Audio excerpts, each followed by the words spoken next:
பிறையை பார்த்தே ஆக வேண்டும். கடமை என்று சொன்னால் பரவ அல்ல, ஆனால் நோம்புக்கு அது கடமை. ஒரு கால் தற்பதீர் என்னுடைய கண்ணில் அல்லாஹ் படும்படியாக வைத்திருந்தால் எவ்வளவு பெரிய பாக்கியம். எனவே நாம் ஒவ்வொருவரும் பிறையை தேட வேண்டும். உதாரணமாக இந்த வருடத்துடைய ஒரு கணக்கை நான் எடுத்திருக்கின்றேன். அஃப்லாக்குல் அவ்சான் என்ற கிதாபிலே தெளிவாக எப்படி பிறையை அறிந்து கொள்ளலாம். இன்றைய விஞ்ஞான வளர்ச்சிக்கு உட்பட்டு அஸ்ட்ரானமி சம்பந்தமாக வானவியல் ஆய்வோடு சேர்த்து நாம் இதை கணிப்போமையானால் இன்றைய தினம் 28ஆம் தேதி வெள்ளிக்கிழமை. இன்னைக்கு பெற தெரிய வாய்ப்பு இருக்கா இல்லையா? ஒரு சின்ன ஆய்வு. உதாரணமாக நம்முடைய பகுதிகளில் நாம பெரும்பாலும் பிறை பார்க்கக்கூடிய திசை மேற்கு வானத்துல பார்ப்போம். மேற்கு வானத்தின் பக்கமாக கிழக்கின் நேர் மேற்கிலே நாம பிறப்பாக்கக்கூடிய வளமை நமக்கு இருக்கிறது. நம்முடைய கணக்குப்படி உதாரணமாக காரைக்கால் அல்லது மயிலாடுதுறையினுடைய அந்த தாயிரத்துள் யௌமியா என்று சொல்வார்கள், லாட்டிடியூட் சம்பந்தமாக அந்த அச்சரகை தீர்க்க ரேகை வைத்து பார்க்கும் பொழுது நம்முடைய பகுதிகளில் கிபிலாவுடைய கணக்கு எப்படி வருகிறது என்று சொன்னால், கிழக்கிலிருந்து நேர் மேற்கிலிருந்து, கிழக்கு சரியாக நேர் மேற்கு அளவு எடுத்துக்கொண்டால் அந்த மேற்கிலிருந்து கிட்டத்தட்ட 19 24 டிகிரிக்கு உட்பட்டு அக்கம் பக்கத்தில் கொஞ்சம் கொஞ்சம் சாய்வாக நாம கிபிலாவை கணித்து வைத்திருக்கின்றோம். ஸ்ட்ரெயிட்டா நம்மள்கிட்ட ஒரு கோடு போட்டோம்னா காபத்துல்லாஹ் போய் அந்த கோடு முட்டும் என்று சொன்னால் கிழக்கிலிருந்து நேர் மேற்கு, மேற்கிலிருந்து ஒரு 19 அல்லது 24 இதுக்கு நடுவுல வரும். இது வடக்கை நோக்கி இருக்கும். ஸ்ட்ரெயிட்டா இந்த சைடு கொஞ்சம் தள்ளி இருக்கு. எது? மேற்கு திசை. நாம கொஞ்சம் வடக்கை நோக்கி திரும்பி இருக்கிறோம். காரணம் கிபிலாவுக்கு நேராக இருக்கணும். பிறை கணக்குப்படி நாம் பார்ப்போமே ஆனால் நாம் பிறையை தேடக்கூடிய சரியான இடம், அதாவது பிறை தென்படக்கூடிய அந்த திசை சரியாக கிழக்கிலிருந்து மேற்கு, மேற்கிலிருந்து தெற்கின் புறமாக, தெற்கின் பக்கமாக 5 டிகிரி சாய்வாக நம்முடைய அச்சரை தீர்க்கரை கணக்குப்படி இந்த பிறை உதியும் அறையும். இதனுடைய அந்த 3A என்று சொல்வார்கள். அந்த பிறை வரக்கூடிய இடம் உலகம் சுற்றுவதன் மூலமாக சரியாக மேற்கிலிருந்து கிழக்கிலிருந்து நேர் மேற்கு, மேற்கிலிருந்து தெற்கு பக்கமாக 5 டிகிரி சாய்வு என்று சொன்னால் இந்த பக்கம் ஒரு 19 டிகிரி இல்லாத வந்துடும். அதனால ஒரு 5 டிகிரி, கிட்டத்தட்ட ஒரு 25 27 டிகிரி நம்முடைய சரியாக மேற்கிலிருந்து சாய்வாக பார்க்கக்கூடிய பாடல். கரெக்டாக பார்க்கணும்னு சொன்னா அந்த இடத்துல ஒரு கால்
சூரியன் மறை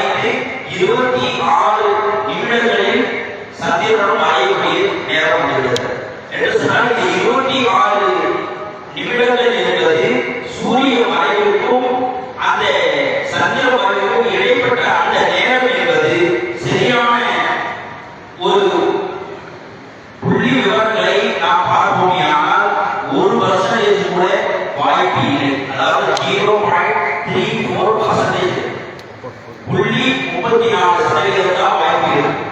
ஆனால் அந்த நேரத்தை ஒருத்தர் பார்த்தாரு என்று சொன்னால் வாய்ப்பு இருக்குது. அல்லாஹ்வுடைய நாட்கள் இருந்தது. ஆனால் வாய்ப்பு 0.34% தான் இன்னைக்கு விலை தெரியக்கூடிய வாய்ப்பு. ஒரு லேசான ஒரு சின்ன உதாரணமாக 7 மணிக்கு சந்திர மறைவு நாம 6:40 அல்லது 6:45 அதை பார்க்கணும்னு சொன்னா தெரிய வாய்ப்பு. ஆனா இங்க டைம் 6:17 தான் வரும் என்று சொன்னால் ரொம்ப குறைவு. நம்முடைய ஊர் கணக்குப்படி பார்த்தாலும் அது இல்லை அப்படின்னு சொல்லுவாங்க. அதாவது இலுமினேஷன், அந்த இலுமினேஷன் 1% அதோட குறைவு அப்படின்னு சொல்லும்போது கண்டிப்பாக இங்க தெரிய வாய்ப்பு ரொம்ப கம்மி. அப்படி ஒரு பார்த்து சொன்னாலும் சரியான அண்ணாடி சொன்னார். அவர் பார்த்த இடம், அவர் பார்த்த நேரம், இது அவர் பார்த்த ஊர், இது எல்லா வருஷம் கணக்கு போட்டு அப்படி இல்லை என்று சொன்னார் என்று விலைகளையே 1% வாய்ப்பு. அடுத்தபடியாக இது சம்பந்தமாக சில விஷயங்களில் உதாரணமாக மூன் சன்ஷைன் அப்படின்னு சொல்லிட்டு ஒரு மூன் சன்ஷைன் சொல்ற ஒரு ஆப் வந்து அந்த ஆப் நாட் விசிபிள் என்று தெரிய வாய்ப்புடைய லோ பிரைட்னஸ், அந்த கீற்றுன்னு சொல்லுவாங்க. திரையுடைய அந்த கடைசி ஓரக்கூடிய வெளிச்சம் தெரியக்கூடிய அளவை வைத்து அவர்கள் கணக்கிட்டு சொல்லியிருக்கிறார்கள். இன்னைக்கு அவர்கள் கொஞ்சம் கூட சொல்றாங்க 0.37% வாய்ப்பு சொல்றாங்க. நாளைக்கு எப்படி இருக்கும் அப்படின்னு சொன்னா நாளைக்கு கிட்டத்தட்ட உங்களுக்கு 36 மணி நேரம், அதாவது அந்த சூரிய அமாவாசை முடிச்சு 36 மணி நேரம், கிட்டத்தட்ட 1.5 நாளுக்கு மேல டைம்.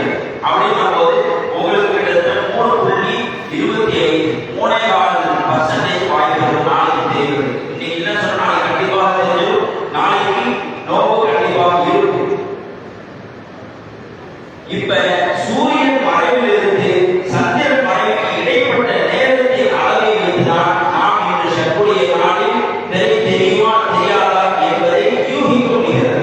என்று சொன்னால் இன்று சற்குடைய நாள், இன்று கண்டிப்பாக ஒவ்வொருவரும் திரை பார்க்க வேண்டும். ஒரு காலத்தில் தெரிஞ்சிருச்சு சொன்னா இன்ஷா அல்லாஹ் அதை நாம் சரியாக ஆய்வு செய்து அதை பிறகு ஏற்றுள்ளார். அப்படி சரியாக தெரியல என்று சொன்னால் இன்ஷா அல்லாஹ் நாளைக்கு அந்த நோவுடைய அந்த காலம் ரமலானுடைய மாதம் ஆரம்பமாகிறது. எனவே இஸ்லாம் என்பது தெளிவான ஒவ்வொன்றையும் விளக்கமாக நாம் அறிந்து கொள்ளக்கூடிய அளவுக்கு உண்டான ஒரு நுட்பமான அமல்களை கொண்டது. எனவே பிறை பார்க்கும் விஷயத்தில் எந்த குழப்பமும் நமக்கு தேவையில்லை. பிறையிலிருந்து சொன்னார்கள், நீங்கள் பிறையை பார்த்தால் நீங்கள் நோக்கு வையுங்கள். பிறையை பார்ப்போம், பார்ப்பது நல்ல அமல், அதுக்கான நன்மை உண்டு மட்டுமல்ல, நோக்கு வைப்பதற்கு அவசியமாக. எப்படி நாம சொல்றதுக்கு உதவி செய்கிறோமோ அப்படி நோக்கு வைக்கிறதுக்கு பிறை பார்த்தே ஆக வேண்டும். எனவே பிறையை நல்ல முறையில் பார்த்து அதிலிருந்து சரியாக கணக்கு வைத்து நோக்கை வைத்து நாம் ஒவ்வொருவரும் ஈருலகில் ஈடேற்றம் பெறுவதற்கு நல்வாக்கியங்களை நல்வானாக என்று துவா செய்கிறோம்.